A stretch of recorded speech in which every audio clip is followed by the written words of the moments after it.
तू याद करो पहले के बात नहीं भुलाइल हो प्यार के तहरा से पानी हम ठगाइल हो प्यार के तहरा से पानी हम ठगाइल हो पानी हम ठगाइल हो चुप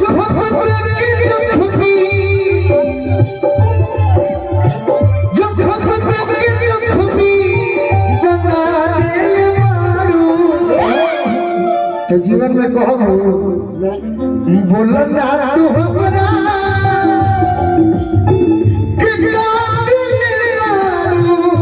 जब तेरे बारू बोलन ना तू हमरा जब तेरे बारू संग तू कर नहीं हम दिल से गाना देखी ना ये तो बात जानते हो कि ये संग तू करबो नहीं रहे अंदाज हो नफरत के दुनिया बा जान गई आज हो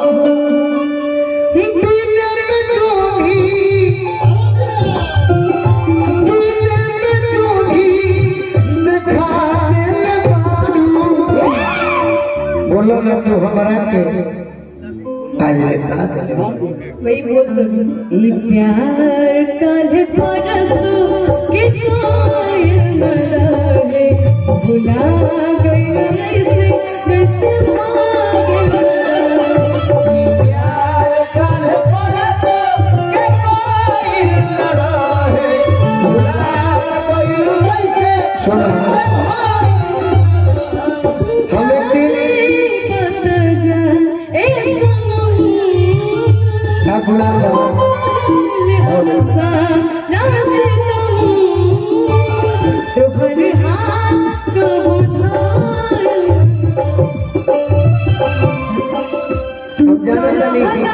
अपना मन के मालिक तो हर हाथ को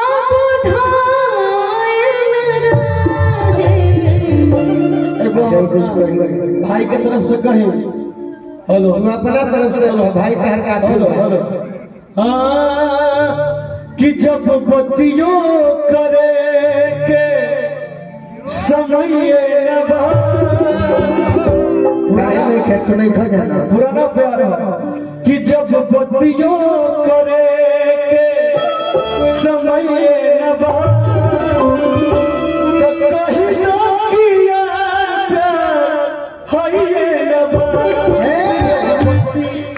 जब बत्तियों करे के समय तब कहीं न कि यार प्यार है ये बा और जब पति के मरम अरे सती जानी है सब भक्तरी में हरिया पति के मरम है सती जानी है सब भक्तरी में हरिया पति के मरम सती जानी है। मेरी बात सुनिए भोजपुरी में बोलबो कि ना तू सुनी चाहे सुनो चाहे सुन बोली क्या मतलब सती जनी है सब भक्तरी में हरिया अरे मरदा के मरम अरे मरदा जनी है अरे होई मौबा ही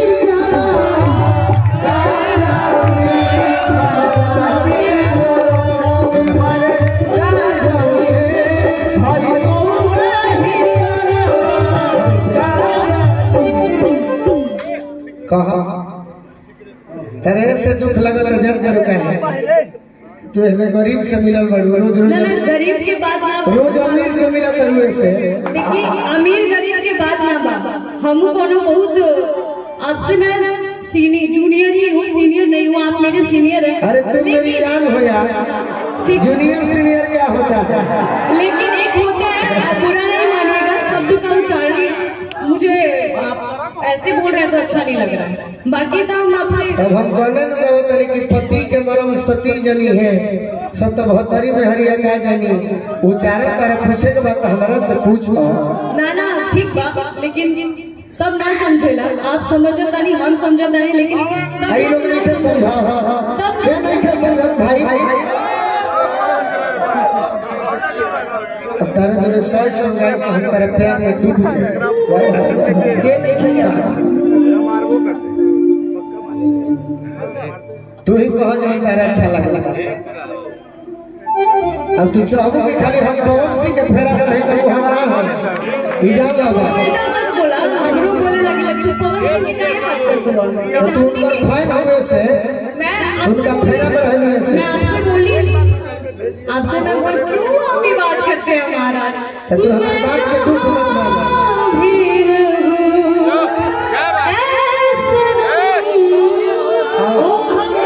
तू ऑलराउंडर बनो ऑलराउंडर बोलू भैया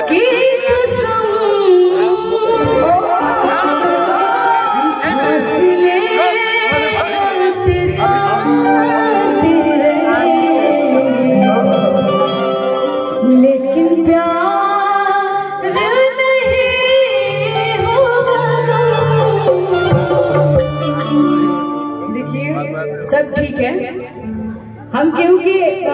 ऐसे पर्सनल लेके बोले कि हम इनकरा पीछे बनी शायद रौरा बनी यही से सोचा था नहीं तू सबका खातिर बनाई है हम चाहते हैं बिल्कुल मैं हूँ खराब है से लगत हाँ, बानी ऐसा तू नहीं करो तू अब रौरा पूछा तू हमारा करे कुछ ना तू हमारा पुराना प्रेमी हो गए आ गोलू ना जगह भुला करू ये से तहरा दुख ऐसे लगता सब लोग बोलते हैं अब बोलने में क्या बात हम कुछ भी बोल दे बोलने में कुछ हो जाता चलिए गाना गाते हैं तू ये से नहीं कुछ पुराना प्रेमी अक्सर बोलिए अक्सर नए यार मिलते हैं तो लोग पुराने यार को भूल जाते हैं ये दुनिया की रीत है लेकिन यारी भी चाहिए ना यार भूलने के लिए यारी भी चाहिए होता है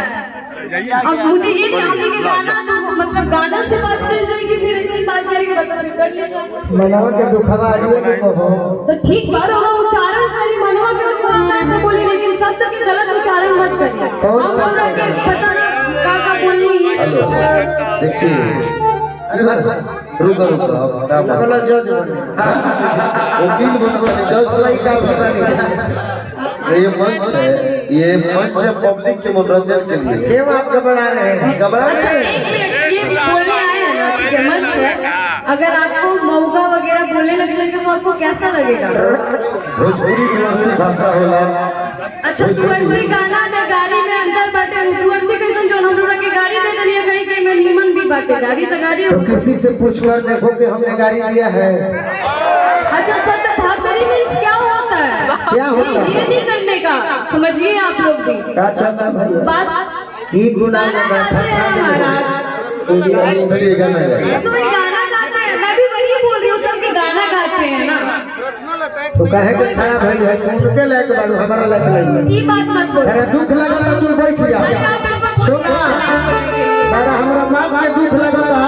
तो तू बैठ जा तू उनके लायक बाड़ू हमारा लायक नहीं तू ये इंकरा मत बोलिए आप लोग कभी सुने हैं मैं आप एक बार बोले मैं आ गई हम नहीं बोले नहीं बोले हम नहीं बोले तेरा दुख लगा तो तू बैठ आ तेरे से 2 घंटा भी हमारे मुखिया जी को नहीं हो आ तेरा गावे के बैठ 2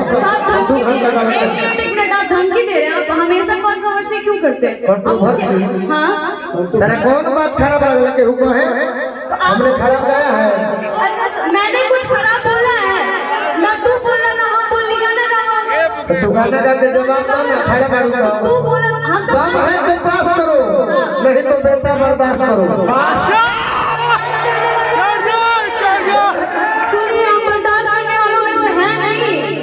ठीक है हम भी जाओ उनका से गोली मरवाती हो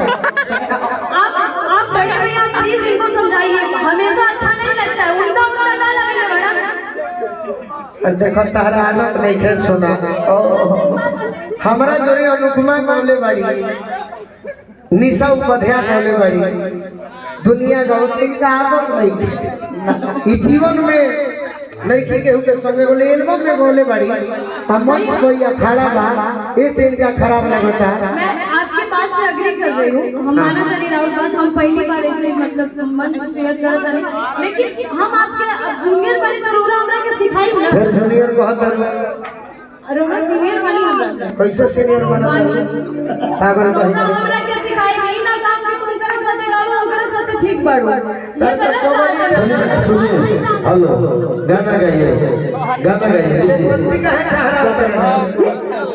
हम तो तरह बोला तरह